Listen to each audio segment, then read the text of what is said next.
Good afternoon, everyone. How are you today?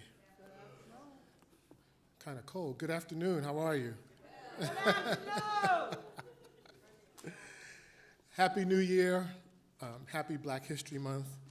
And welcome to this afternoon's program, conversation about the lost education of Horace Tate. My name is Anthony Knight, and I'm the founder and president of the Baton Foundation.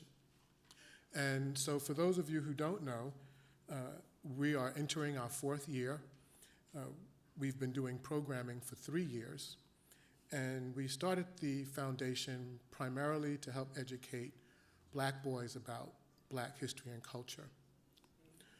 But it became apparently clear, pretty much immediately, that we needed to also help members of our community have access to information that they may not have access to. And so that's one of the reasons for which we host these public programs. And we have to thank the staff here at the Auburn Avenue Research Library, particularly Morris Gardner, who's my main contact, but certainly Z, who's helping us today. Since we started doing programming 3 years ago, the Auburn Avenue Research Library has been very gracious and has opened its doors to us for pretty much all of our programming. Over 95% of our programming we do here. So we want to thank them. Before we get started with this afternoon's program, if you could please just take a moment to silence your cell phones so that the conversation is not distracted. And also, if you went to our website, you may have noticed that information was mostly about a lecture and book signing. Well, over the course of the last few weeks, we decided to change the format just a bit. And so we are fortunate to have Dr. Walker's literary agent, Miss Weldon who is going to actually engage Dr. Walker in a conversation. And so if I could have the two of them just join us now, and I will. So we're going to do just a brief intro of Dr. Walker and Ms. Weldon, and I will leave the stage and let these ladies take it away. So Dr. Vanessa Siddle Walker is a professor at Emory University and has studied the segregated schooling of Black children for more than 20 years. I believe almost 30 years. 30 years, that's. Thank you. She is a member of the National Academy of Education, has received the prestigious Grawemeyer Award in Education, and is the 104th president, recently, of the American Educational Research Association. And I was just informed earlier this afternoon by her literary agent, Ms. Weldon that the Lost Education of Howard Tate received Publishers Weekly, was named Publishers Weekly, one of its top books, history books of 2018. So.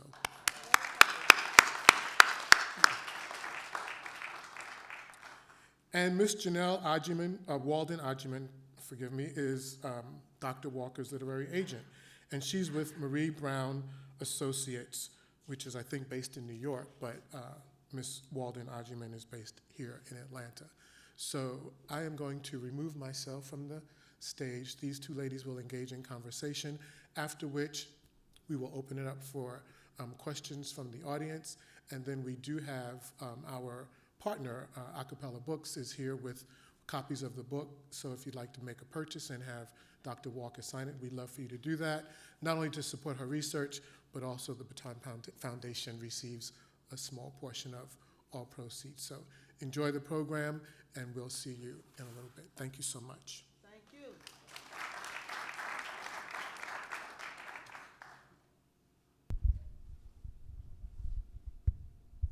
This is a new experience for me, so bear with me, please. Anthony asked me to say a little bit about how I met Dr. Vanessa, and I'm pleased to tell you that when we had our first meeting, and by the way, must these lights be in our eyes? Is that necessary? I suppose so. answer. When I first met her and had the privilege of sitting down with her, this is after she'd queried me and asked me if I might be interested in, pardon me, in a proposal that she was developing. And long story short, we finally sat down at her place of business, the cafeteria, for lunch. And lunch turned out to be an afternoon-long conversation. I was thrilled. And I can tell you that in my line of work, when I encounter a project that gives me goosebumps, then I know it's something truly substantial and important. And that's the emotional, physical reaction I had to her description of the research that she was conducting. That's the long and the short of that. So I am privileged to be here with you today to have a conversation. That's our assignment. So the first question I'd like to ask is this. You have wrote 2 books before this one, both of which had to do with segregated schools in the South.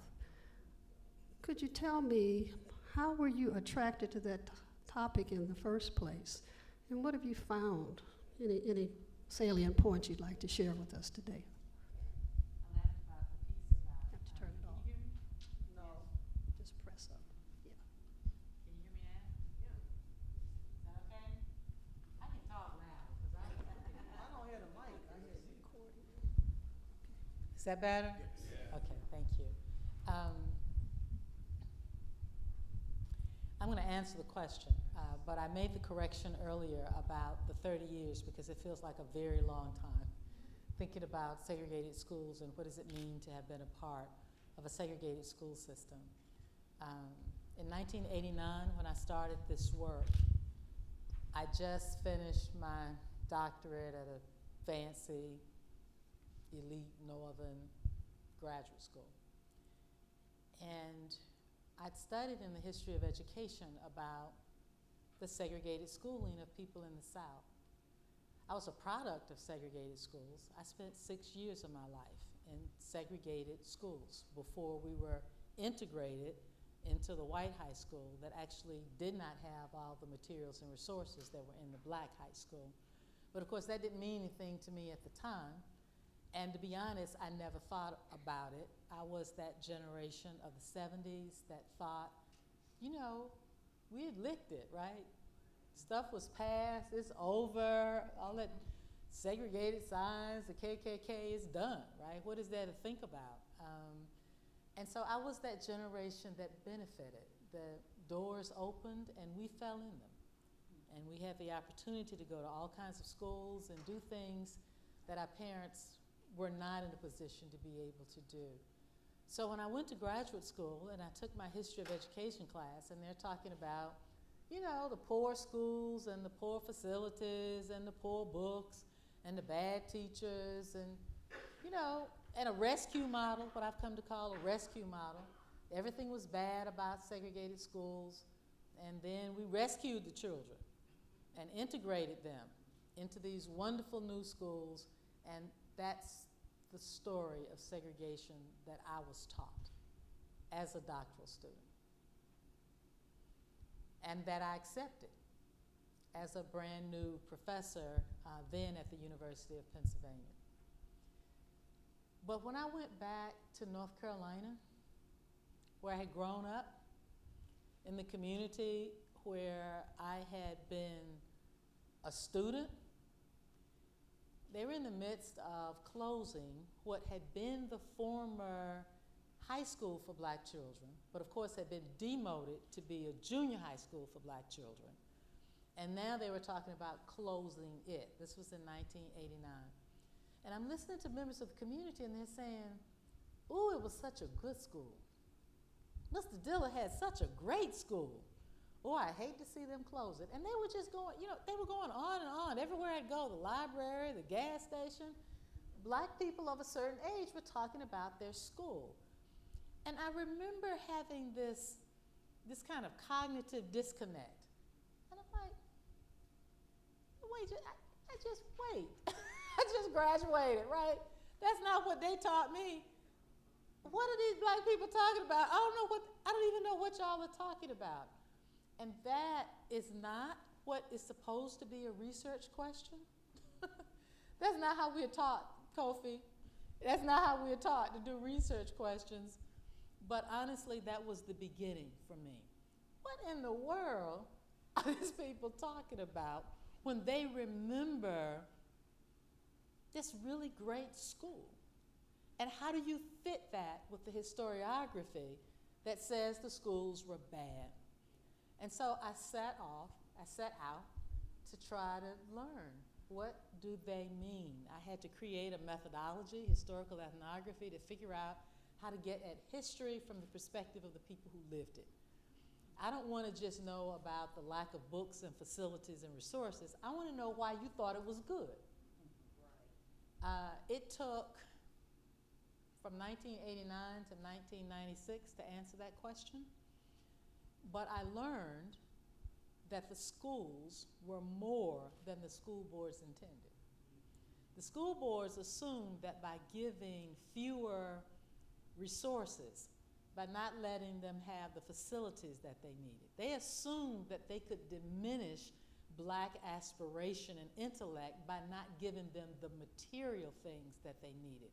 What we didn't understand was that Black educators were pushing against that, right? So while the resources are being limited and you're being oppressed from the top side, from the bottom, people are pushing back. There is a resilience in the community. And this resilience plays out in how they actually created school climates to make Black children believe that they could achieve, even though they lived in a segregated world. And so they're very intentional about it. Anthony and I were just talking about what I have come now to call an African-American pedagogical model, because there's such intentionality around. We create institutional caring and interpersonal caring, i.e., I make you believe you can achieve, and I create school structures to give you opportunities to achieve. The ways in which teachers behaved as professionals. I know what I'm doing. I'm trying to teach you something. And I know how to teach, and you've already learned the language, so that means you know how to learn. You're not dumb. If I know how to teach, and you've demonstrated your ability to learn, then we can learn something. And you see this kind of responsibility for children's learning. Today, we would call it by a fancy name, self-efficacy, right? But they were doing this a long time ago. The ways in which they understood how to involve parents in the schooling dynamic. It's not that Black parents, defined by today's model, you would think that they were not involved in the education of their children. That's not true. They were very involved in the education of their children, but they were involved differently than how we define parental involvement today. And so they have this whole structure where, in effect, the parents trust the teachers to actually teach the children what they need to know. In other words, the teachers and principals parent the children, which is why you hear people who went to segregated schools saying things like they were very mother-like, they were father-like, right? Because they take on the children as their own. Meanwhile, the parents parent the school financially by providing what the school board refuses to give. And so there's this kind of symbiotic reciprocity going on where parents parent the school. They advocate with the school board. The teachers and principals can't go advocate. They'd lose their job, but a parent can. So if we work together under the table, then we can figure out how to make sure parents are helping to make sure we get the pianos and the curtains and whatever we need to help the children. And we're making sure we get your children into college, right? The symbiotic reciprocity. So this kind of formulaic notions of caring and working with parents, all the things that the research say today matter in a good school. We can identify these things in Black schools, and that's the resilience. That's the pushing back against the oppression that we see in the school boards. What are they doing? I mean, I've come to think about this as, it's not just that this is what I think they're really doing. They are taking the negative societal messages that the children are receiving, right? Because this is lynching, right? I mean, this is a rough period. They're taking the negative messages that the children are receiving in the society, and they are reconstructing those messages in the school building to make children believe they can be anything they want to be, right? And you think about it and say, well, weren't they lying? Because back then you couldn't be anything you wanted to be, but they were preparing them for the world that would be.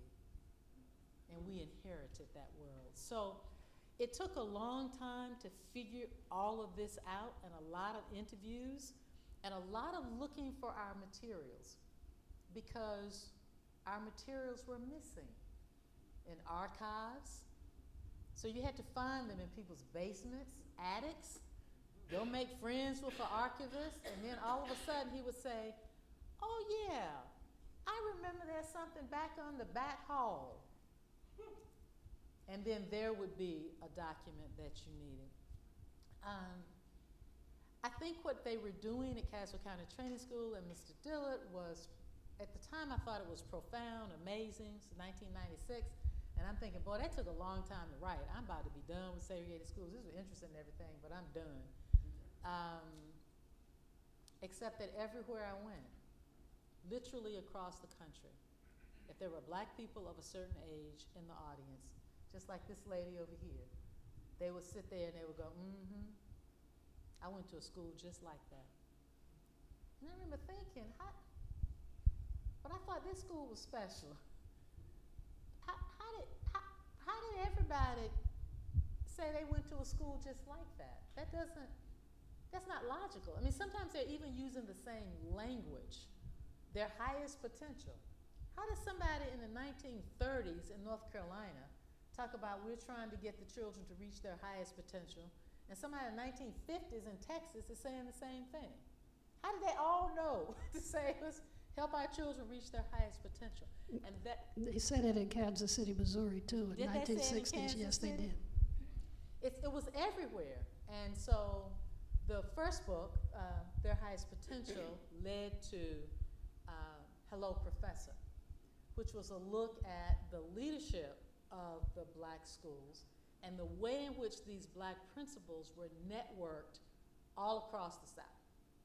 So they are meeting with each other constantly and talking about the ideas and what we want to do for children. They're interconnected with black intellectuals of higher ed. And so they're all working together to come up with a kind of formula about black schools. So that second book, Hello, Professor, uncovers this network and explains how when every principal, like a Mr. Goodwin, goes back to his community, everybody looks up to him and he looks great, but the community can't see all the networks that Mr. Goodwin is in, right, that allow him to do such a wonderful job. So that's how I came to it, and that's where I guess I thought I was going to end it. But the universe had something more in store for you, clearly. So the next question is this: how were you led? Because it seems to me, the outsider, that you've been led all along on this very important work that gave me goosebumps. How were you led to Dr. Tate? What was that like? Because I think you mentioned that you were a little resistant to it. Very. Okay. So, you know, I'm a professor, and I don't hang out with presidents, okay? I don't hang out with politicians. You know, I just go to my office, teach my children, go to the grocery store, go to church. I mean, you know, kind of very basic. And there were two people who kept pushing me to say, you need to call Dr. Horace Tate. Is there anybody in the audience who knew him? No one? One. That's wonderful. They kept saying, you need to call Dr. Horace Tate, because they knew the work I was doing in segregated schools. But you know, Dr. Tate had been a politician, and you know, He was a big man in town. that was a big thing man to me. All right, I didn't know, so I kept putting it off. And I was driving one day in 2000 down near the Capitol somewhere, 85, somewhere in there. And I just kind of got up my courage, and I said, you know what, let me just call this man right now so I can tell this lady that I called Dr. Tate. Well, you remember in 2000, the cell phones didn't work so well. Right? They don't work well now if you have AT&T. I'm just saying, that's me. But back then, they really didn't work well. And so I just kind of got up my courage, and I was like, all right, I'm going to call Dr. Tate. And so I called the number, and he said hello. But I wasn't expecting him to say hello. I thought I was going to get a secretary. And so I was going to say to the secretary, I want to make an appointment. And I didn't have anything else to say. After he said hello, I couldn't figure out what to say next. So I'm on the highway, and cars are going back and forth. And then the call dropped, and I got to call it back again. It was the most awful entree anybody could ever have. It's the opposite of everything I ever tried to teach my doctoral students about how you approach an elite informant. I basically did everything wrong. But in his kindness, he agreed to see me and meet at the building. I would later learn that the building meant this headquarters for black educators in the South, in Georgia, specifically in Georgia. And so I met him down there, and he had a little stack of materials, and I was so excited because by now I knew how hard it was to get actual artifacts on black education. And so I'm just like, I'm really excited. So we're sitting at the boardroom table, and he said, well, tell me, what you know. And so I sat there, and I tried to sound profound and say something about what I knew. And he sat there, and he nodded his head. He said, you got part of the story. I was like, okay. And he said, you take these materials with you. I took the materials. I said, okay, I'll bring them back. Next time I brought him back, the stack was a little higher. We sat, we talked, I interviewed him. I couldn't figure out what he was talking about. He talked about being on dark roads, going to get a Mr. Harper, and about court cases and litigation, and nothing he was saying fit anything that I thought I already knew about black segregated schools. I had no historical box to put it in, not the literature and not anything that I had written. But I did have home training, so I had sense enough to sit there and nod my head and say, right, and take notes. And each time I would come back, the stack would be a little higher. Finally, he let me in what had been his office at that time. This office looks, well, not now, it's a little changed now. But at that time, it looked just like it looked in the 1960s when it was the power office running black education in Georgia. I'm ready to have a meltdown because now I can see journals, black teacher education journals from the 1930s. I'm looking at his office, and those of you of a certain age, we were very colorful in the 1960s. So you remember we had green and yellow plants and orange. Some of y'all old enough to remember this. I'm not the only one who remembers this. Okay, and so the office is still decorated like that, and so I was just like, wow, this is amazing. He let me in this office and let me see these journals. This is great. And then he said, when I'm dead, I need you to go to my house and get those materials in my basement. Well, I'm thinking to myself, I don't actually know Mrs. Tate. And I didn't meet her but one time, and she didn't seem too impressed. And I don't actually know how that's gonna happen, right? So, but I was like, He finally arranged it with his wife that I could come and visit their home. He got ill in between this, and whenever he'd feel well enough, he'd pick up the phone and call me. I'd grab the computer and start typing. He said, am I boring you? No, sir, you are not boring me. And he would continue. He'd tell the same stories, but again, they weren't ones I knew, understood, recognized. I just couldn't figure out this advocacy because it didn't sound like what I knew black principals were doing. What I knew from my work was what they did in schools, curriculum, development, children. I didn't understand all this stuff about lawyers and Thurgood Marshall. What in the world, right? Eventually, after the phone calls at home, like I said, he decided to get approval from Mrs. Tate, whom I now call Mother Tate and absolutely adore. And they interviewed me very formally in their living room. And when Mrs. Tate said I had permission to go in her basement, I thought I had died and gone to research heaven. I just, I go down there are all these file cabinets, there are documents from what he had saved at home, and I'm just like, oh my God, this is unbelievable, right? I get an emergency grant from the Spencer Foundation. I said, this gentleman is ill, and I need his voice. I need his interpretation on these records and these materials. And I don't have time to go through your normal process of funding. I just need y'all to open a drawer and pull out some money. Can you please open up a drawer and pull out some money?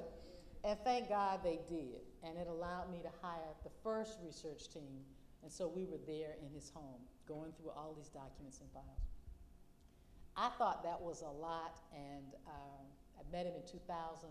It's now fall of 2002. And I thought, you know how old people say you start to smell yourself, right? So I thought, you got to know him well enough now, I could, try to have a little joke. And I said, Dr. Tate, it was the last time he was in the basement with me. I said, Dr. Tate, it took you a long time to show me all this stuff. And, I thought he would laugh, and he didn't even smile.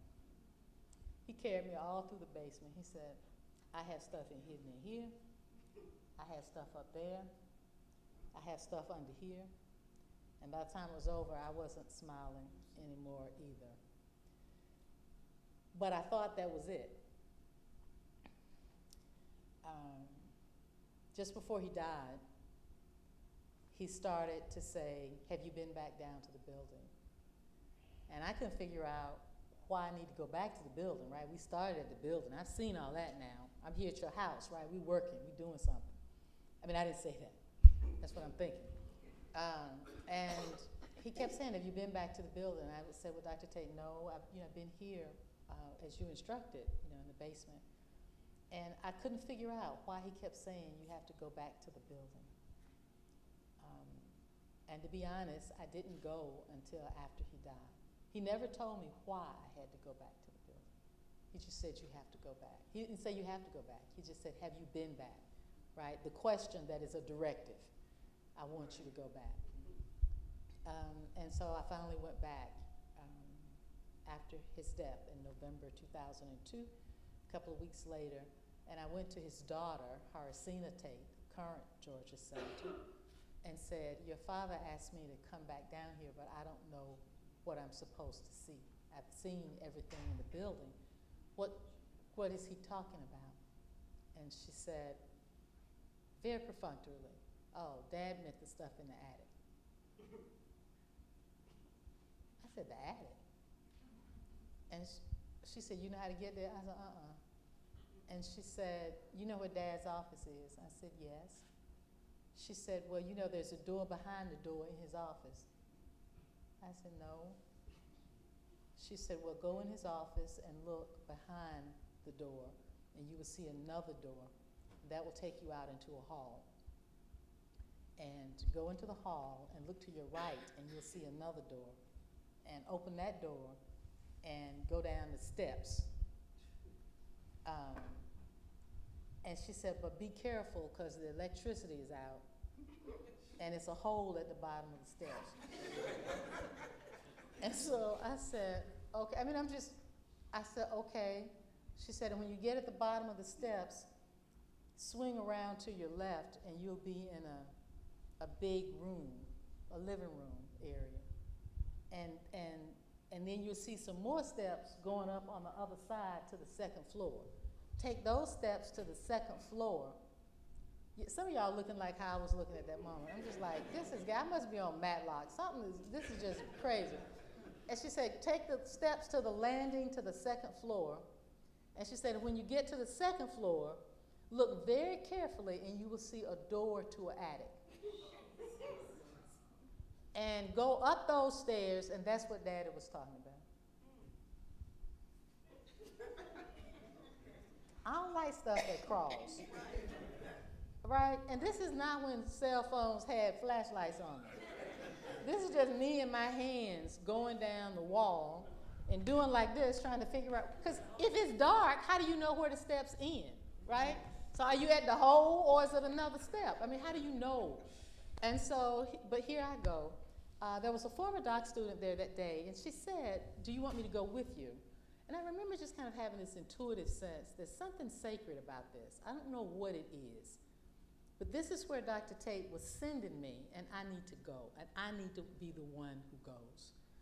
And so I went, and I found everything as she said. And when I got to the attic, the stairs are literally this wide and very steep. That was the point. The dark almost stopped me, and then there, because I'm looking up, and I'm like, I don't even know if these hold weight. And when was somebody last up here?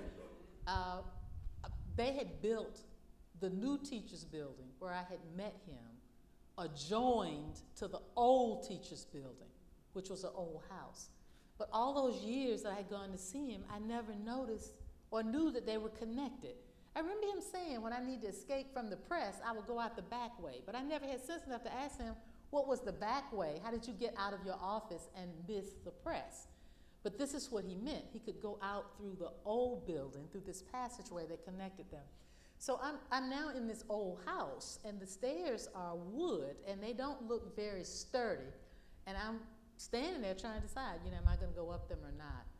But again, some of you, I'm from the South, and I remember hearing old people say, I believe I'll run on and see what the end's going to be. And so I said, well, I'm here now. Either I'm going to fall through the steps or whatever, but let me go up. And when I went up, there was the entire collection of the Georgia Teachers and Education Association. About 11 file cabinets, 40 or 50 boxes worth of materials. And this is so critical because at desegregation, our records were being destroyed. So I already knew that we didn't have the records from schools. I knew that. I knew that getting school board records was hard, that the only way I had gotten them in North Carolina was because someone recognized me as Helen Siddle's daughter, and my mother had worked in that office. And then they suddenly remembered that the records were out in the old bus transportation building. And that's what I was able to use for their highest potential. But by now I know that the organizational records for Black teacher associations, we couldn't find them. I had talked to Dr. Tate's comparable, the executive director of a Black Teachers Association in North Carolina, just before he died. And that, Mr. Palmer told me that he himself went back to his office the day after the Black and White Teacher Associations merged, and they had emptied his office of his records. And he was trying to use Dr. Tate's records to write his own story, right? So I knew that because of the conversations with Dr. Tate. But what Dr. Tate did in this moment when records are being destroyed, he hid them. And he hid them as far away from prying eyes as possible. The records should have been on the second floor near the boardroom where I'd met with him all those times. But when the Black and White Teachers Associations merged, he had someone, and these are not light file cabinets like we buy at Staples today. These are the old-time, heavy file cabinets that followed that path that I told you about, and upstairs to the attic, very neatly lined against the wall, a broken window pane, really symbolic of us and our history, with weather coming in. And then it looked like whoever was moving it got in a hurry on the end because they just started throwing stuff everywhere, right, on the floor and whatnot. That's the collection. When I made my way back, to where I started. The doctoral student who had sat there waiting to make sure, I told her, I said, if I don't come back, come do something, call 911. So she was sitting there, and she looked at me and she said, "Are you all right?" And I was like, no, I am not all right. I was literally weak at the magnitude of what I had seen and the fact that he would have saved them. And the fact that he would trust me. The irony is that in research institutions, we imagine that we make researchers go through IRB, so we don't exploit communities. But what institutions like Emory don't understand is that communities have their own way of protecting themselves, and they don't need Emory's IRB to protect themselves. And so what Dr. Tate was doing for those 2 years was teaching me how he thought. And he was deciding whether or not I could tell the story. And that's a privilege. It's just a privilege. Do you all begin to see why I got goosebumps? Can you tell us just a little bit more about Dr. Tate himself, what his background was? Because I think we jumped right into the story Good of point. how you met with That's a good point. Who was he? So Dr. Tate would have been a principal like the principals I'd already written about when he started teaching and very quickly became a principal in 1943 in Greensboro, Georgia. And as a principal, he was doing all the things that the principals that I wrote about were doing. He's trying to figure out how to help black children succeed, right? He's having professional development for teachers. When they're working together, they are working against this oppressive system. The part of Dr. Tate's story that diverged from the piece that I knew is that Dr. Tate became involved with the Black Teachers Association. I knew about its pedagogical work, but he became involved with its under-the-table advocacy work. The pedagogical work is the visible work that they did. The advocacy work, they didn't tell it. That's the trickster part. Dr. Tate was a young man, came of age during this kind of World War II period, and he does not believe that he should have to be segregated or mistreated. And so as he used to say, you have to have a little courage. You gotta have a little courage. So every principal didn't behave in that way, but he became part of the advocacy structure, moving up through regional director, vice president of the association, president, and eventually executive director. Now, the executive director of these Black Teachers Associations functioned something like a black governor. They could put their finger on the pulse of anything happening anywhere in the state because the teachers were so networked. Georgia was broken into 11 regions. There was a regional director. You can see the regional maps from the 1940s that they themselves drew. There are regional directors. The regional directors meet with the executive director. The regional directors meet with all the principals in the area. This is where we're trying to figure out, what do you need at your school, right? Let me get this information up to the executive director, who's connected with Thurgood Marshall, so we can litigate this, right? A very facile but invisible structure that operated in plain sight. So they'd have their meetings, and they would sit there and talk about curriculum and pedagogy. That's what ran the side of the schools that I knew about. That's where we get the climate and whatnot. But in the middle of those meetings, they've got a series of secret meetings going on too. Dr. Tate rose through that system, and each layer gets more and more dangerous in terms of the retaliation. If you're just a principal, then you just get fired. And he got fired from Greensboro, and they burned the house, and they thought he was gonna get fired from Griffin. He just left before they fired him, but he was getting ready to get fired. Each one comes with a bit more risk, so that by the time he's executive director, you get examples of things like the cops following him out of South Georgia, and he can't figure out why there's a line of cops behind him until he sees these other cars peeling off. They're trying to keep him from being dead, right? From being hurt. So he retired when the schools integrated, he ended his time with GT&EA as the executive director. Everybody got that? That's very important because it gives you context for who Dr. Tate was and how great not only his contribution, but all of the people who worked with him. And as doesn't your book, it does show us how Georgia is a key player in what's happening in all of the southern states at this time, yes? So what you have to understand is that all of the southern states have a Dr. Tate. And they have the same kind of organizational structure that Georgia has.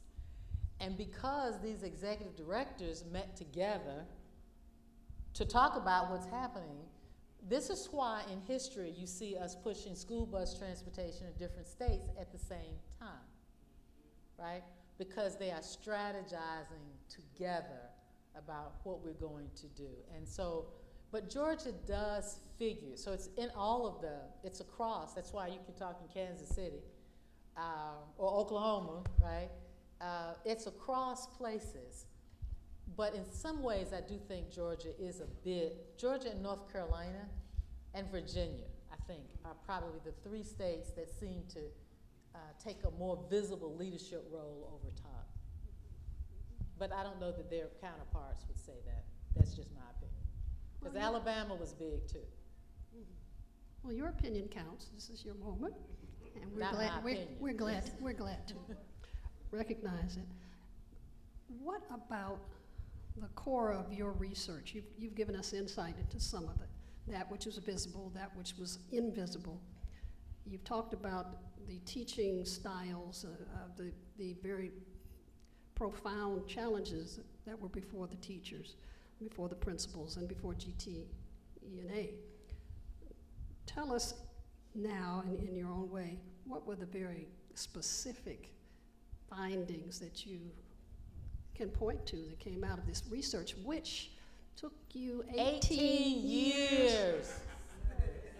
18 years. I can't figure out when I get to go to heaven, if I see Dr. Tate, I don't know if I'm going to slap him. I don't know how I feel about him dying and leaving me all this stuff. I really don't. I mean, it's a privilege, but boy, I would have run maybe in 2002 if I had known how long it would take and how hard. And it was hard because they were hidden. So you spend all this time at the Library of Congress and NAACP files, and that tells one story. And then you come read what the teachers say, and that's telling another story. And how do these stories fit together? I mean, it was very challenging. So here we are. What did I learn? I think there are a couple of things historically that matter that we need to know today. I mean, I tried hard to write it as a story. That's why I went after Janelle. I told her if I had just written it as an academic book, I could have been done a long time ago because I knew how to write an academic book. But the more I learned about the story, the more I understood that this was all of our story, that this is an American story we need to know and own, and that if we don't know it, we can't figure out how to move forward with the very vexing educational challenges that we're facing today. And so I had to learn how to find an agent. I mean, what do I know about an agent? Nothing. I was terrified of her, but that's neither here nor there. I'm going somewhere with this. I'm not off topic. Okay. But it took a while because I felt as though I needed to talk to not other researchers, but people who care about what's happening to children in this country. That's who I'm trying to figure out how to talk to. But that meant learning a new writing style. I didn't know how to write like that. You know, I had to learn another writing style, I had to learn how to do an agent. But I drugged the process down, that probably 3 or 4 years of learning, because I wanted to talk to people who cared. So at the end, what are the takeaways historically? One that's really important is that the ways in which Black educators championed, envisioned, and fought for Black children is intergenerational. We can trace the exact same strategies from 1878 in Georgia right up to 1970. They bring people, the executive director brings somebody up close and lets them see how the strategies work. And then you will watch them use, the next person use those strategies in the next generation. Now this matters because a lot has happened in that 100-year period. When Richard Wright started, not the English person some of you are thinking about, but Richard Wright, the one who said, "Tell them we're rising," started the first Black Teachers Association in Georgia in 1878 to protest the inequality in distribution of funding between Black and white children. When Mr. Hunt comes along later in the World War I era, he's doing the same things. You can see the same strategies, even though Mr. Wright lived in Reconstruction. When Mr. Harper mentors under Mr. Hunt, you see Mr. Harper in the 1940s doing the same strategies that go back. And Dr. Tate, in ways, honestly, he could never have told me, but that I was able to identify. His strategies are like those of the ones who came before him. So I think we need to understand that a plan for Black education and Black children and what we need to be doing to support the children has been part of every generation in Georgia from 1878 to 1970. As far as I can tell, we are the first generation with no plan.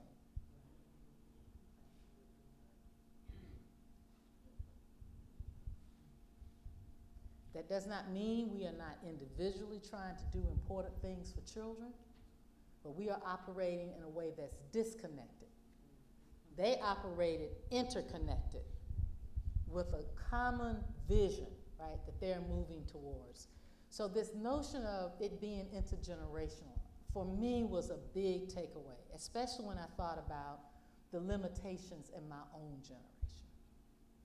The second piece, you have to write these Black educators into the story in order to understand how we got here.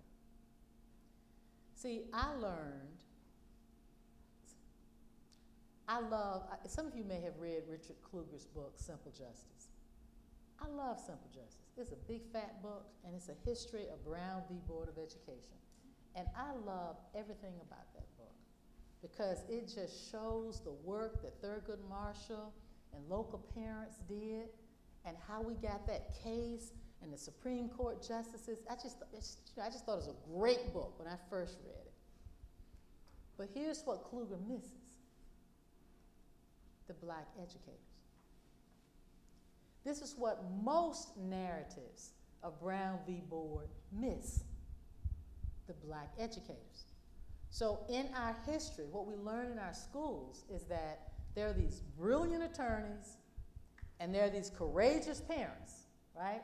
Grassroots people, courageous and smart attorneys. You put them together, they litigate, we get Brown v. Board of Education, and what we are told is that the teachers were just, this is what a South Carolina news editor said: Black teachers are the most worthless of citizens, right, when it comes to civil rights. They aren't interested in anything but preserving their jobs. And that's the narrative that was written historically about who Black educators are and what they were doing. But that's not the whole story. Once you get Dr. Tate's archives, you start saying, why is Thurgood Marshall telling the local NAACP chapters to go litigate this issue, but I see it played out over here with the educators? And the local NAACP chapters are rubber stamping the activity, but the educators are the ones who are doing it. Why are those filed petitions? Why are the filed petitions for communities across Georgia in the GT and EA files? Why is Mr. Harper writing Thurgood and saying, my dear Thurgood, as you have helped us in the past, we need you to be helpful again. We need you to write a document, and in the first paragraph, we need you to say how these school boards are violating inequality. We need you in the second paragraph to keep it kind of wide open, because some places we're going to be going after school bus transportation, and some places we're going to be going after buildings. So you just keep that middle paragraph open, and we'll fill that in. And then, after you've done that, you tell them we're going to take them to court. Now, that's collaborative. And so what we learn when you add the teacher's files to the story we know is that the teachers are providing the money for the cases through the organizations, the data on inequality, the plaintiffs, because this is what Dr. Tate meant when he was talking about driving from Greensboro to Atlanta in the middle of the night getting Mr. Harper. He's got the farmer that he knows. If you think about it, it's eminently logical. It's just that we hadn't thought about it. Thurgood Marshall does not know who will litigate in Georgia, but a black principal knows who will. He knows which parents will do what, right? And so these principles, the GT&EA, stands between a local community and the legal structure, connects them together, and then steps in the background. The teachers have to, because they'll be fired. The NAACP wants to be in the front because we need the numbers to be the pit bull, right, in the country. So it's a collaborative agency that allows them to work together to get these cases. And you must understand, the NAACP wants to disseminate information from the national all the way down to its local chapters. But in the South, it's hard to have a local NAACP chapter because they'll come after you, right? And so you see stuff like the national office saying in the 20s, well, can't y'all just go and tell the people that the man didn't have the axe, you know, and look into this case?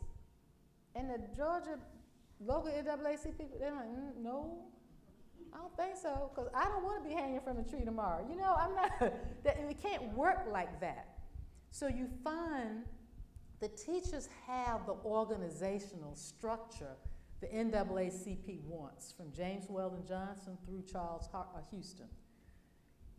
They want this network structure, but can't fully make it work in the South.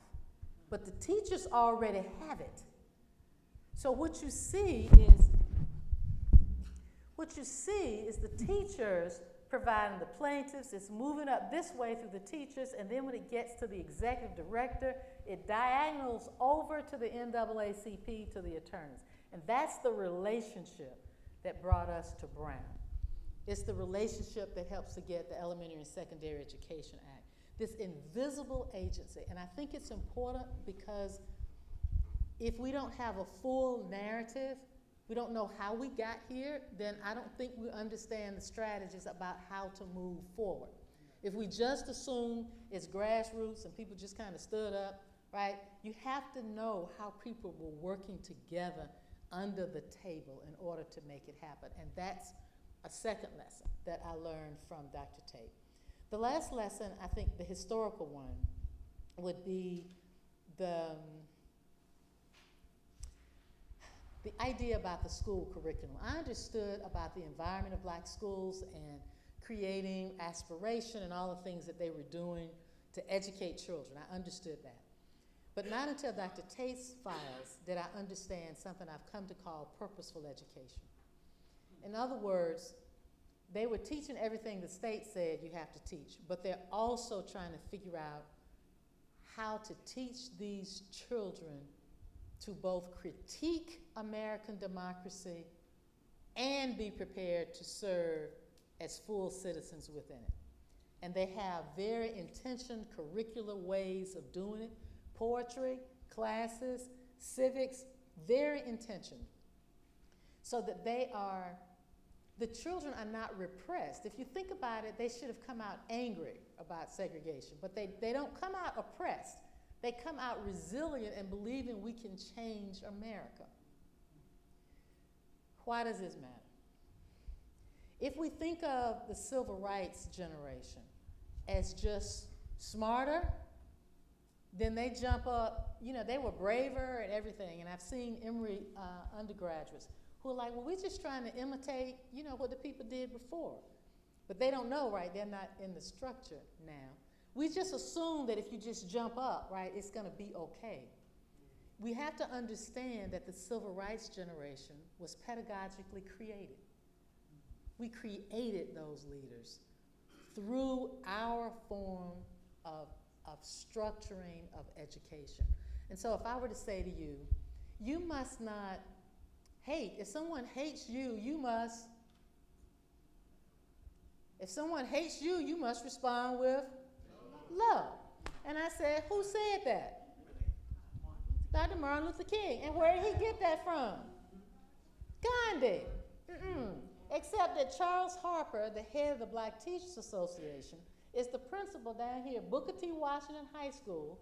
Before Martin Luther King ever shows up as a freshman, right, and is standing out on the steps saying to people, you must not hate people. If they hate, you respond with love.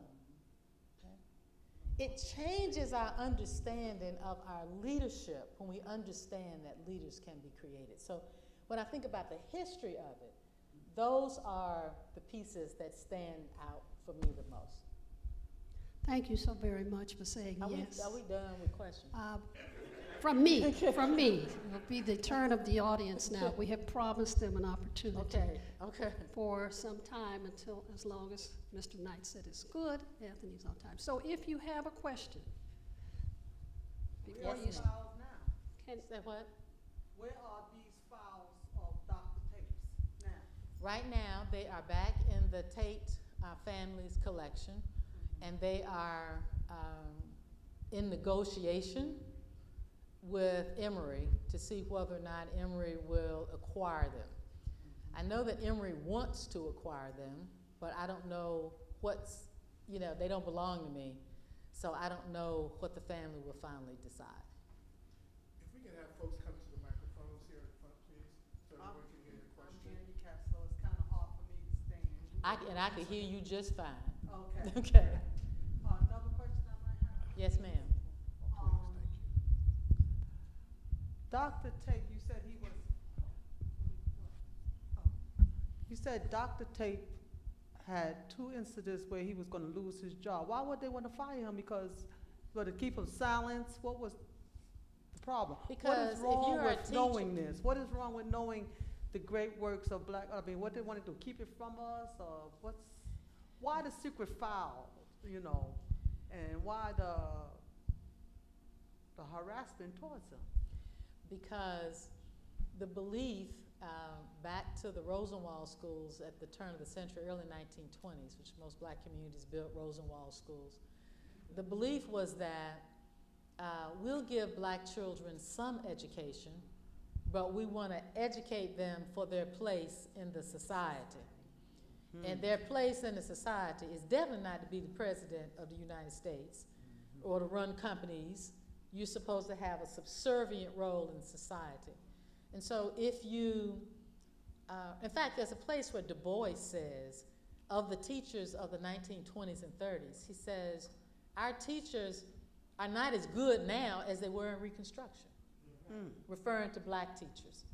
And the rationale for that would be because superintendents were intentionally hiring teachers who knew less, who would fit the prototype of, you know, just you teach the children how to be mannerly and, you know, speak enough English that they can conduct some business, some arithmetic and whatnot. But they didn't want to raise people who were powerful, right, who would overthrow the system of inequality.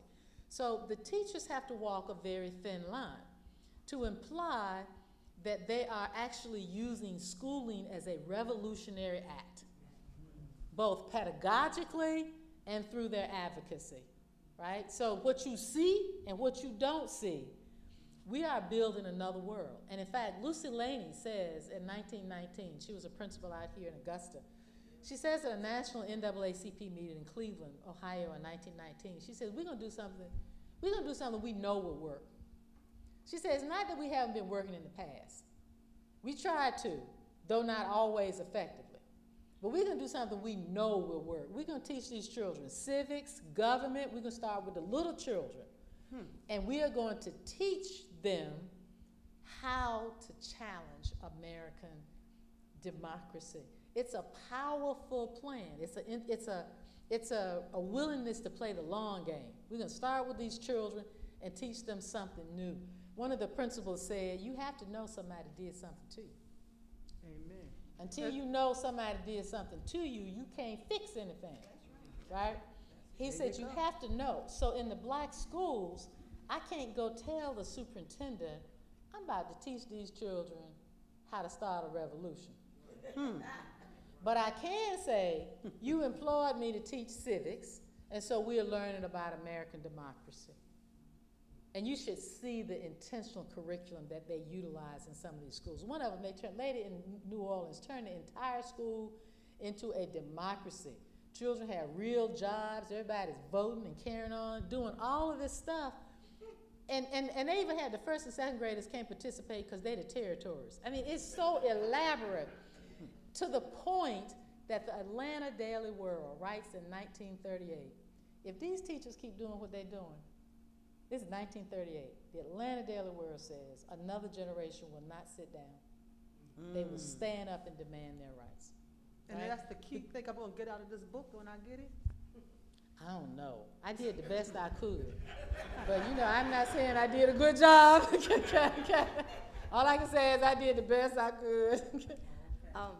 My name's Beverly Foster. I'm from the far north corner, northwest Georgia, the mountains areas, Walker County. I know. Yeah, I that did area. a Drive Georgia when I started this project because I felt like it's disrespectful to write about people you don't know. Yes. So I spent a lot of time driving. I know the area. Yes. So I've been writing about the education of African Americans in Walker County, Georgia, and up in that region. And I've been researching it. Like you say, this takes a long time. I bet I've been researching it about 15 years. Because this takes a long time, because like she says, you got to dig in folks' attics, and you got to dig to find this information, because like she said, when they start integrating the schools, they just dump the material. And some of the old teachers say they were calling in the bins, the garbage cans, pulling it out, trying to save it. They were pulling it out of the garbage, and so they were, you know, they offered materials of, you know, the graduating classes and all kinds of things to me that I'm copying and copying.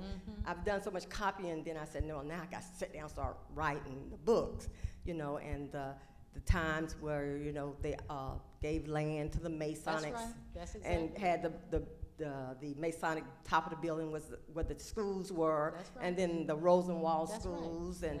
And you know, I've got all the information. I've written so many articles and stuff. Me, are you going to Cartersville next weekend? No, I'm not going to Cartersville next weekend. They're having a reunion of black schools, alumni of black schools up in what used to be the Black State Park, I think Carver or something. Anyway, I just thought I'd tell you. It's next Saturday. So, and you know, the thing about it, it takes a long time because they did dump a lot. And one year I even went to the place where they were storing a lot of records from the courthouse. And I got a privilege there with my historical society, which is the Walker County African American Historical Society. The regular society, we meet together sometimes. And we went in there, and it was just boxes of stuff everywhere. Me and my sister, we was just grabbing boxes and throwing them in my car, and grabbing boxes and throwing them in my car, trying to save stuff. And you know, I'm going like, they throwing all this stuff away, you know, and trying to save the stuff about the teachers and the privacies, and you know, I got to get all this stuff written down before I die in some kind of order. So it's so nice to meet someone else that was, you know, was doing all this, you know, and trying to, you know, get all this together. But one of the things, you know, that I really liked was that, you know, like my sisters who are much older than me, and I'm retired, I retired this year, is that, you know, one of my sisters, she wanted to be a pharmacist, and the school teacher at that time, they didn't have any pharmacy schools in the state of Georgia for African Americans. And she scored out that she could go to any school. All my brothers and sisters older than me scored out they could go to any school in Georgia they wanted to, but they could only go to certain schools, you know, segregated schools. But there was no school in Georgia, pharmacy school, that would admit a black person. So the principal said, the state will pay for it. And my mother said, what? Yep. The state will pay for it.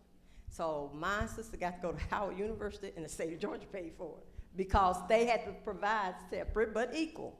So they had to pay her tuition because they had to provide separate but equal. The southern states paid thousands and thousands. And the trajectory goes up like this. So To keep people from going to the white institutions Right. here, which also allowed our black teachers and others to get cutting edge knowledge, right, about what's going on around the country because they bring that knowledge back here. But yeah, Georgia paid for that. Now, another thing is that I went my first 8 years segregated school. Okay, I'm gonna wrap this up. I went my first 8 years segregated school, and when we integrated into the white schools, there was definitely a difference.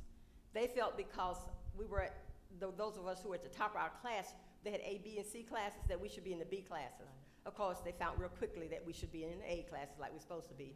But by the end of those 4 years of high school, you know, all our teachers mostly were white. Only a few of us were still in the A classes. The white teachers did not know how to teach us. I know. It I want was somebody to very ask me that question. pathetic. I know. The difference in the teaching style was just awful. I know. And that loss is still here today. Amen. That loss is very gone. No, you're right. One thing is you're going back and the other person is coming up. I was just in conversation with a colleague last week, and there are some people who are now trying to figure out, they just got a grant from some foundation, and they're trying to figure out, we're supposed to meet this summer, how can we find where black archives are and begin to map them and know where things are so people can have access and we can save our history. So if I can get a card or something from you, I'd want to make sure you're part of that. Yeah, during your presentation, you indicated that you had great admiration for the social network and the strategies of the early educators. And you also implied that you don't feel that they have that kind of educational, structure today. Now, what I wanted to ask, is it possible that that style of strategy might have morphed into another style given the new situation that we're faced with? Thank you for asking that. And I don't know the answer to that question, so I'm gonna do like I see politicians do, and I'm gonna answer what I wanna say.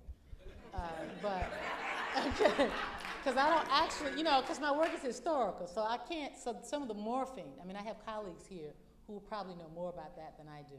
But there's a historical piece about it that I think is really important, that Janelle didn't ask me that question, so I didn't get a chance to say it. So I want to say this, because this is the context that I think matters for today, and if and where and how we're morphing. I need you to imagine 3 A's for me. A. Black educators had a vision for desegregation. In their vision for desegregation, it would be an additive model. We would have everything that we've already worked over these generations to create for children, and we would have access. So let's think about that.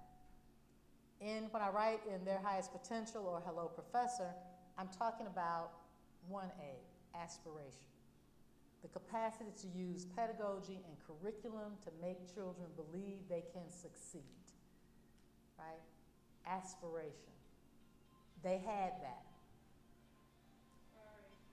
It's all right. Advocacy, they had. This was the under-the-table network that Dr. Tate is running and with lawyers. So this notion of you mistreating our children, getting them out of these classes, we're going to fix that. They have advocacy. What they want is what they never had. Access to facilities, materials, resources, buses, books, everything. They want access. Salaries, the list. In the moment of desegregation, the lost education of Horace Tate was very hard to write. In the beginning, it was fun. But those last 3 or 4 years, it was hard. And it was hard to the point, at one point I actually became ill, because it was hard to see the struggle and see how it was unraveling. If you want a happy read, I would not suggest you read it. I would suggest you go read Hidden Figures. But if you want to know what happened, okay, and how we got here, it doesn't end, but it does end with a challenge, right, of where we're going from here. So these educators are struggling to implement a desegregation model that's additive, that keeps great school climates for smart children, that continues to advocate for when somebody is mistreating them, and the children have all the access that all the other children have. That was their vision. But in real time, that's not what happens. The first thing that they did in desegregation was to figure out how to get rid of black principals. One black principal said they knew we were the key to everything. As to get rid of these black principals, they fired between 30 and 50,000 black teachers across the South while hiring white teachers, right?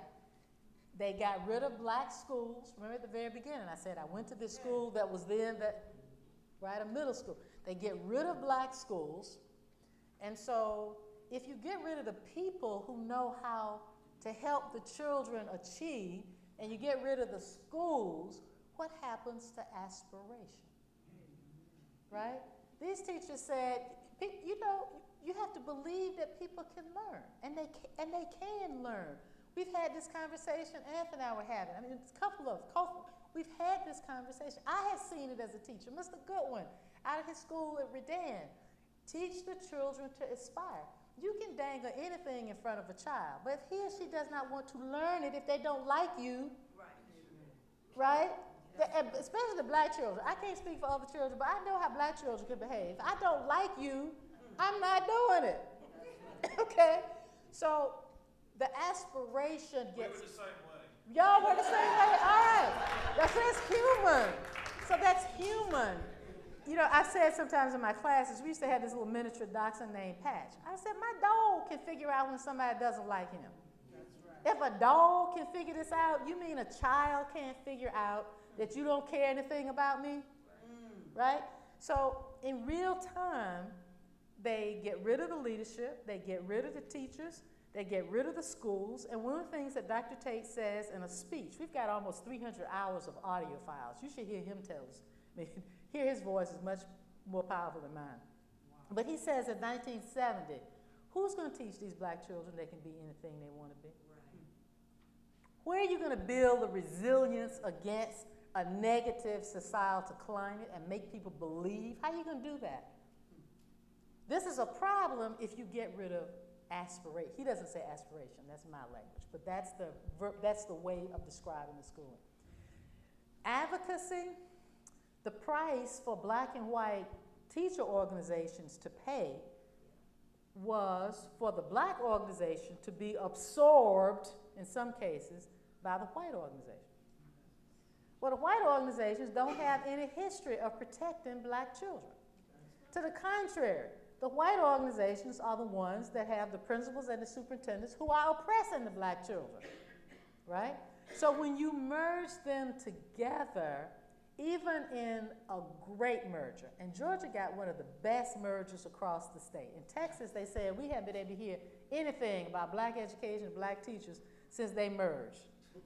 In Georgia, people worked really hard to get a good merger. But even in Georgia,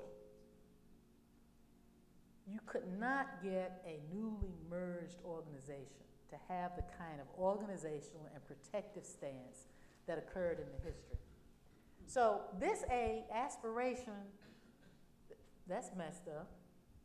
The advocacy that we had for almost 100 years, that's messed up.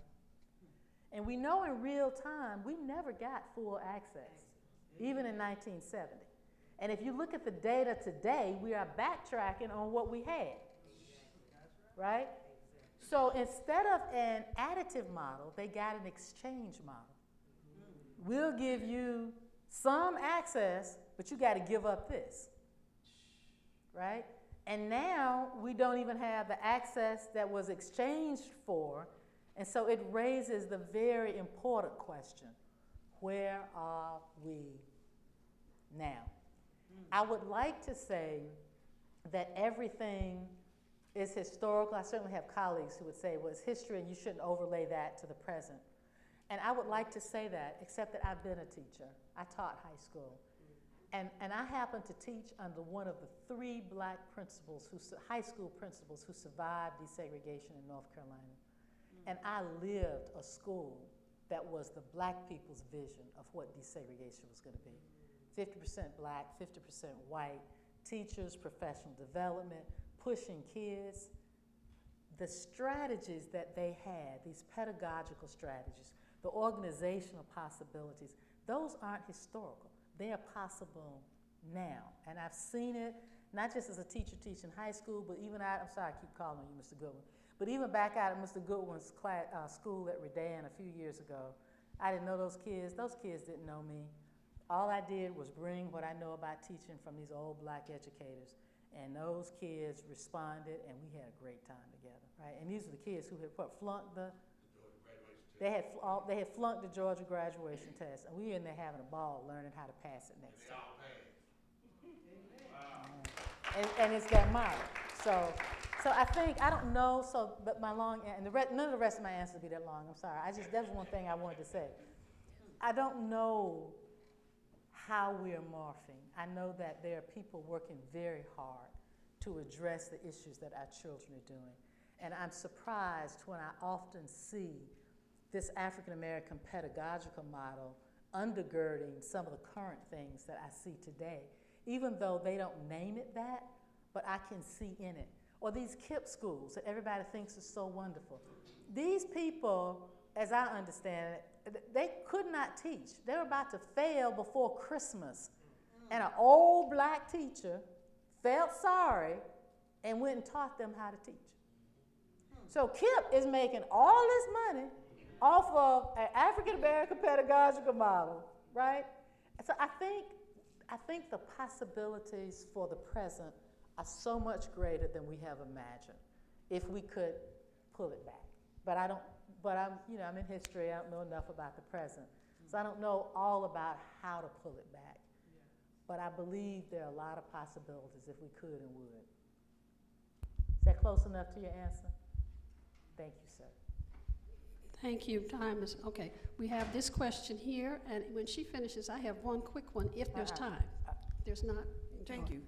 Thank you. I really appreciate hearing I you. appreciated that. Amen. And I'm not a public school educator. I came with my goddaughter, who's a public school educator at Benjamin Mays High School, and she's a PhD candidate in educational leadership. Yay. But I wanted to comment because my area of expertise and my research is in leadership studies, specifically African American women's leadership.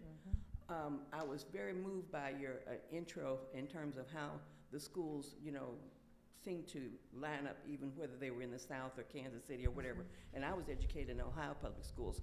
And so I had the same experience. I went to an all-black high school, about 5 white kids out of about 2,500 kids in the whole school. But we did well. I didn't have sense enough to know that I was doing as well as I was until after I got out, okay? But I wanted to say, in terms of what I've learned from you, and I do have a question, is my takeaway from what you've talked about is the politics of education. Because you're talking about the undergirding and then what's going on top. And I think that one of the things that I've learned from you, and I'm glad that I heard you say it, is that we as a people, as African descendant people, need to pay attention to all levels of dialogue and discourse, that not just what's going on publicly in the meetings and whatnot. One of the things that I found in my research, in my dissertation study, I did on Mary McLeod Bethune's her leadership, not her educational leadership, but her leadership in toto. My research question, to go back to something you said, had to do with how was it that a person who didn't have a high school diploma created college? Mary McLeod Bethune did not have a high school diploma.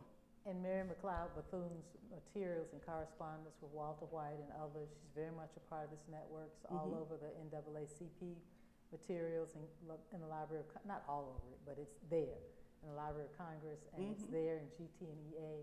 And I think it goes back to the Reconstruction era when you start to think about these people. So the assumption that we make is if you go to the fancy graduate school, that makes you really well educated. It doesn't. And we understood that reading, right, speaking, listening, learning, that there are other ways to be Absolutely. educated. And Absolutely. so And I it's think not that we have surprising. the notion that you have to be formally educated in the way that we think of formal education right now is a mistake. Because Mary McLeod Bethune was well educated. She didn't have a, quote, high school diploma. But the organization through which she was taught, which was the Presbyterian schools in the Deep South, really well educated her for a variety of things, not just reading, writing, and arithmetic, but in organizations, meeting management, all sorts of things. So I learned an awful lot about her. But one of the things that I learned about her, which kind of dovetails with what you're talking about, is the politics of education.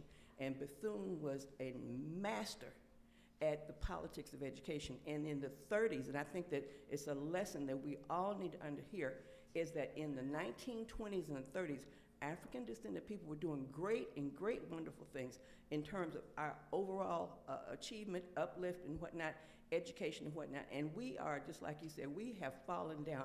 Our generation has really fallen down. We're not doing what we need to do. We're not doing nearly as much as people did in the 30s. I am overwhelmed. I could be flattened out as flat as a pancake thinking about how much they did in the 30s. And so we really need to get back to ground floor, look at what's important to us. We've always felt as a people that education was the key to our freedom. It really is. And I wanted you to comment, if you don't mind, on what you might see as the similarities in the politics of what was going on with Dr. Tate and the politics of education as far as black people are concerned with Nancy DeVos, the current Secretary of Education.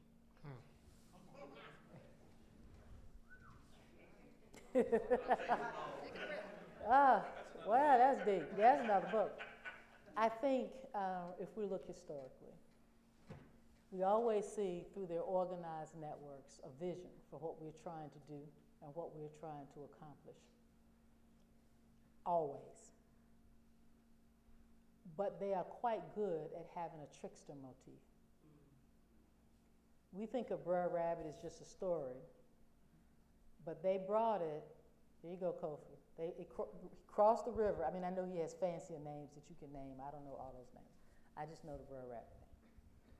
But he makes it over to the United States, and while white children read him as a story, these black educators use him as strategy.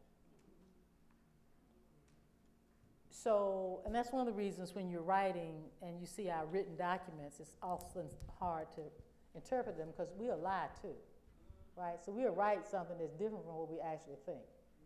There's this trickster piece that's playing out. So when I think about Betsy DeVos, it's not that we haven't been in circumstances as bad as we are now. I don't like, her policies will be detrimental for another generation of black children. And if we don't figure out how to fix this, I shudder to think where we're going to be in 30 or 40 years. We've got to figure out a strategy to protect our children. But when I look at her and her policies, I'm not overly worried that she has the ability to stop us. Because we've confronted worse historically. What the black educators said is you have to outthink them. Mr. Hunt said, we are victims of people who do crooked thinking. And if you are victims of people who do crooked thinking, you have to do straight thinking. Or to put it, as Dr. Bois would say, you have to leapfrog them. You have to figure out where they're going, and then you got to jump over them to make the outcome be what you want it to be. I think we still have that intellect. You have it, any number, we all have it. The intellectual capacity to think beyond this oppressive current space, we have. What we don't have is a collective vision and strategy. That's the problem. So I'm less worried about what she's trying to do, because she's not, I don't want to say she's not that smart, but she's following the same strategies of oppression that we dealt with for 100 years. It's not like she pulled some new tool out of the box. She's just trying to figure out how to make black children, other poor children, be less than what God made them to be. That's not new. So she doesn't make me tremble.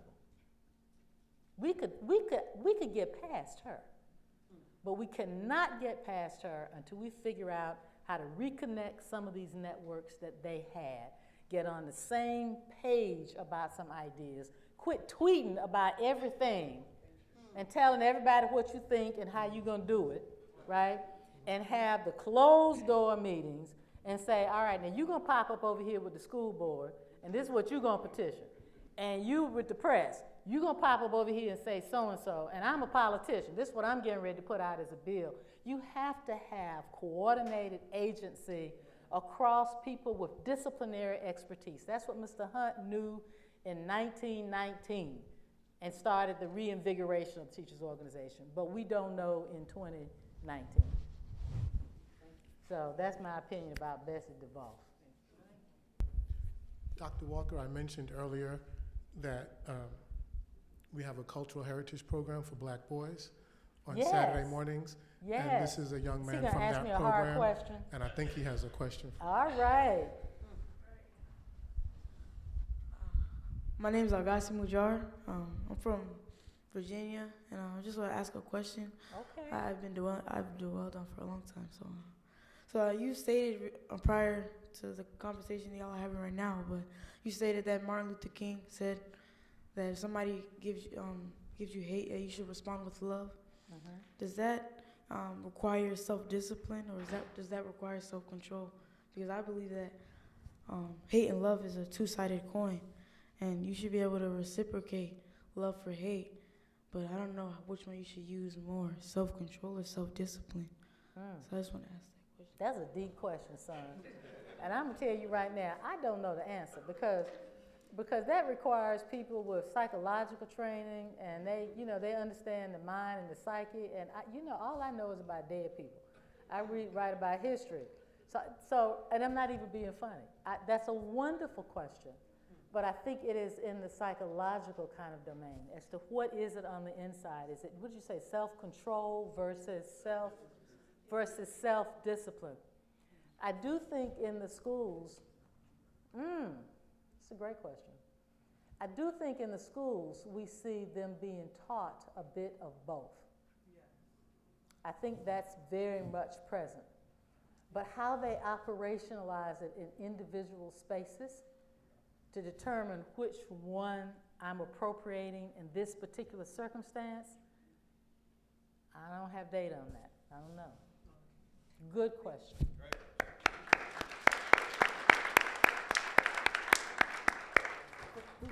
I think we have two more questions. Did you have a question, sir? So we have two more questions, and then we need to end this part and move out for the book signing. Hello. Hey.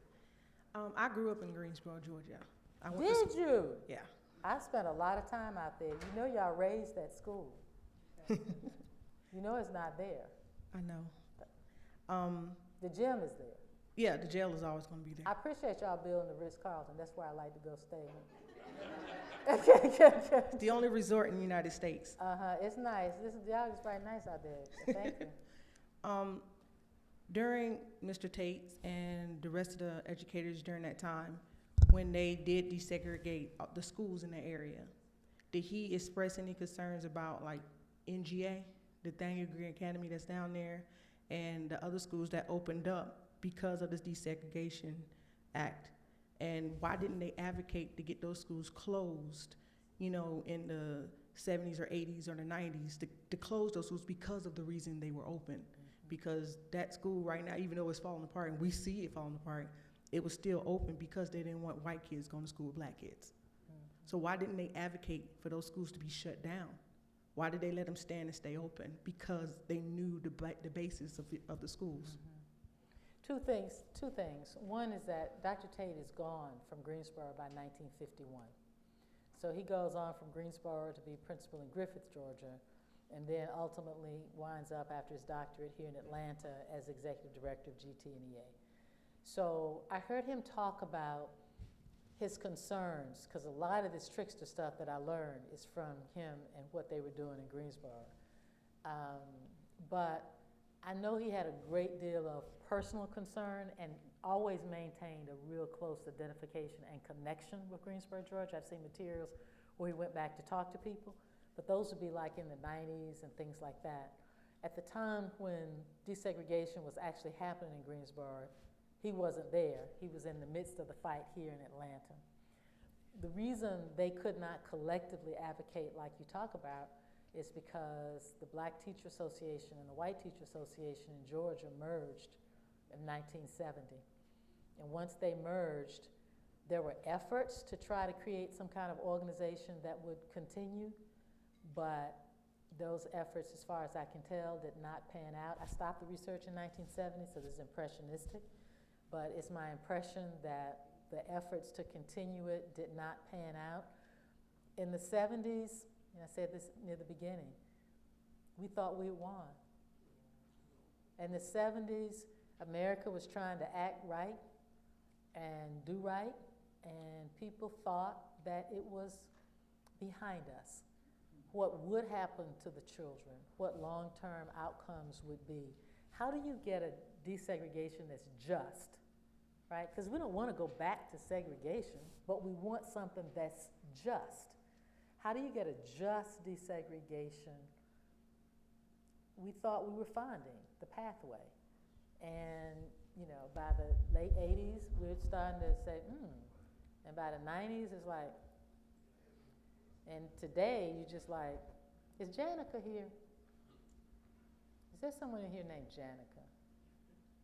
I received an email from a parent a day or two ago, and she was talking about what's happened to her lovely little daughter in school and how she wants to be white. And what do you tell a 4-year-old, right, who's smart enough to figure out my white friend has more privileges than I do? And she says, I give her black dolls, I'm doing all this stuff, what do I do? And I think about Dr. Tate saying, who's going to tell our little black boys and girls, right, that they are beautiful in their own right? So we circle back to this problem, but I think what I'm trying to say is I don't think they were trying to escape it. They just no longer had the network to address it. Thank you. And I'm sad about that.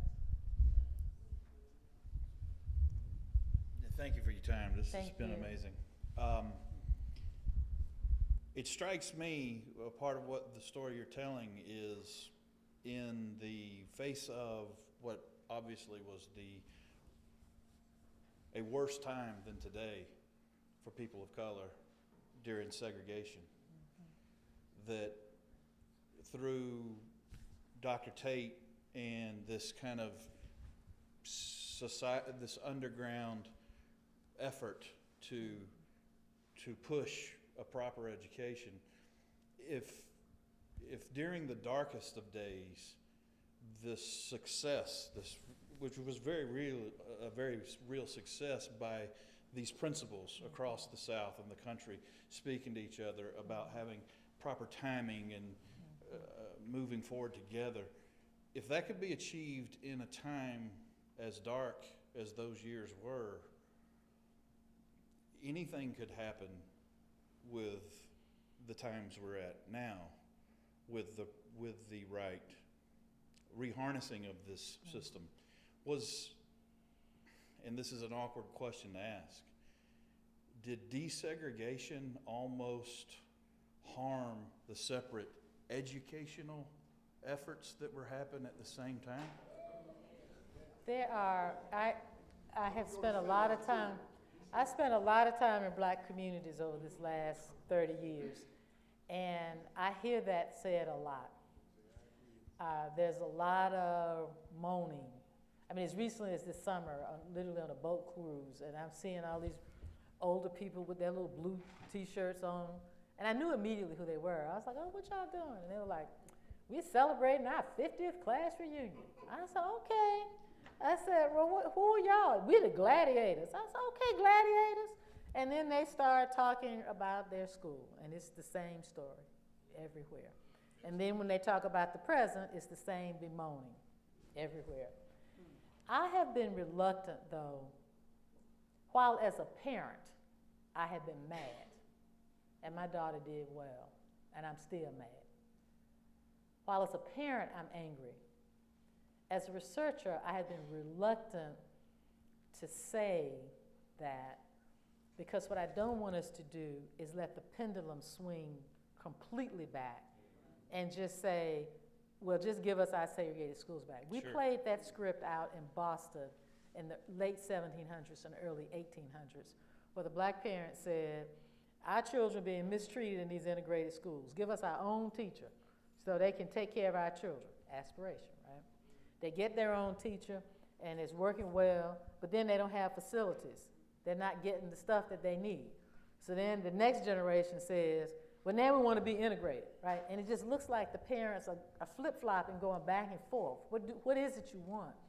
And I think the stance we need to take is to say, we want what other parents take for granted. We want both. We want an integrated world with full access to facilities and resources and the opportunity to live the American dream. And we want people who would care about our children, teach them to aspire, help them to know that they are created, that they are smart, that they can do anything and be anything they want to be. We want what other parents take for granted, both. And I think the strategy going forward, I'm afraid that if we say too loudly, let's just give me my children back, right? Okay. We could say that, but we have a problem. We don't have the networks anymore. The strategies for how they taught are not being widely taught in schools of education. You can no longer assume that because a black teacher is brown, that he or she knows how to take care of black children. That's just a reality, okay? So all the things, and where we are handicapped, I'm so grateful that Dr. Tate saved everything, because it helps us to know what we lost. But the truth of the matter is that my generation, but for these materials, wouldn't know. Amen. Which means this generation of strategies of how we fight vested divorce, I wouldn't know if Dr. Tate hadn't bothered to basically do to me what had been done to him under Mr. Harper. Just kind of let me sit up close. Otherwise, I would have seen the materials, and I probably would have read them like everybody else. I would have read the NAACP materials. I have wonderful colleagues who are historians who've been in that collection. They read it completely differently. I could read it this way because I'm going, well, wait a minute. Why is Walter White trying to ask Mr. Hunt what Mr. Hunt's doing in Georgia? I know what Mr. Hunt's doing in Georgia, and it's not what the historian said he's doing. It's something different going on. So I think there was such a belief that everything would be okay. They didn't tell us the my generation doesn't know the strategies. But in fairness to the folks like Dr. Tate saving these materials, which ultimately is the most critical, that they're saved in the first place. They had to stay secret to be saved for so many years. It's people like yourself that are actually putting the string, tying everything together, and then have a chance to present it. Yeah, but that's kind No, of scary. don't discredit yourself, because to discredit your work is, in a sense, to discredit what these people knew. This man did a great job his whole career, but he also knew to stay secretive about these materials, that someday some gal like you was going to come crawling down the back spooky steps, hoping someday somebody like you would, and then to be able to present this back and say, hey, we were doing a good thing, we were on to a good mission, and then suddenly we thought heaven fell upon us, but it turns out it may not have been quite as easy as we thought. The 70s weren't the beginning of easy days. And what you've done is, and what you're telling, is a critical part of American, not just history, but future. I mean, this is the future. Thank you. Yeah, thank you. Thank you for your questions. Thank you all for your attention. You could have been doing anything else you wanted on a Sunday afternoon. We're grateful to you for coming out. Could I say thank you too? I just want to thank you all too, because it's cold out there. And it's also raining. And when I had to come out and go, I was thinking, I don't know why anybody want to come out in this cold afternoon. I just want to thank you for taking the time to come. And we thank the Baton Foundation and Auburn Avenue Research Library as well for this opportunity. The books are available. You can get the whole story and read it all. They're outside waiting for you. And she'll 580 sign pages. Every time I turn around, Janelle was sending it back. Good grief. That's my job. Janelle and Dr., before we end, I just want to personally thank you on behalf of the Board of Directors of the Baton Foundation for coming out. We're starting a new year. This is, we're going into our 4th year. If you check out our website, thebatonfoundation.org, you'll see the other 2 programs we have coming up this month. And probably before week's end, I'll have programs up for March. Please continue to patronize us. We really enjoy providing these kinds of opportunities for you. We learn as much as we hopefully have you learn as well. So thank you for supporting us. Thank you for coming out today. Thank you, Dr. Walker. Thank you, Janelle, and what a wonderful job. Thank you.